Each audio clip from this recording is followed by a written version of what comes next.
3 దానిమ్మకాయలు తీసుకొని దానికి ఇలా నేను వీడియోలో చూపిస్తున్న విధంగా 2 కట్స్ ఇచ్చేసి 4 పార్ట్స్గా చేసుకోండి. నెక్స్ట్ 1 పార్ట్ని అందులో నుండి ఆ గింజలు అయితే తీసుకోండి. నా వీడియో కనుక నచ్చితే లైక్ చేయండి. నా ఛానల్ని మీరు కొత్తగా చూస్తుంటే సబ్స్క్రైబ్ కూడా చేసుకోండి.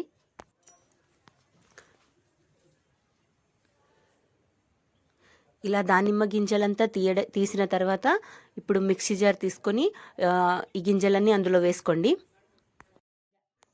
ఈ దానిమ్మ జ్యూస్ తాగడం వలన మన బాడీలో ఉండే కొలెస్ట్రాల్ని తగ్గిస్తుంది, కాబట్టి మన హెల్త్కి చాలా మంచిది. ఈ జ్యూస్ మిక్సీ జార్లో వేసుకున్న తర్వాత 1 గ్లాస్ వాటర్ కూడా వేసేసి క్యాప్ పెట్టేద్దాము.